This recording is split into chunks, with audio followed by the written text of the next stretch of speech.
খলিফা এবং খিলাফত মোহাম্মদের পর ইসলাম জগতের নেতৃত্ব কে দেবেন তা নিয়ে প্রশ্ন ওঠে। তখন মোহাম্মদের প্রধান চার সঙ্গীরা একে একে মুসলমানদের নেতা নির্বাচিত করেন। এদের বলা হয় খলিফা। খলিফা শব্দটি আরবি, তার মানে প্রতিনিধি বা উত্তরাধিকারী। প্রথম খলিফা ছিলেন আবু বকর।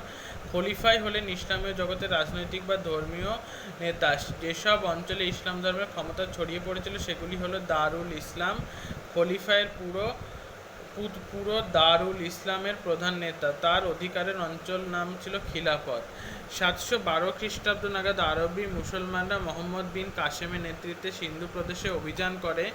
ইতিমধ্যেই আরব ব্যবসায়ী ও পর্যটকরা সপ্তম শতকে ভারতে এসেছিল। আরব শক্তি সিন্ধু প্রদেশ, মুলতান, উত্তর পশ্চিম ভারতের কিছু অঞ্চল দখল করেছিল। বিন কাসেমের মৃত্যুর পর ধীরে ধীরে ওই অঞ্চল থেকে সরে যায়।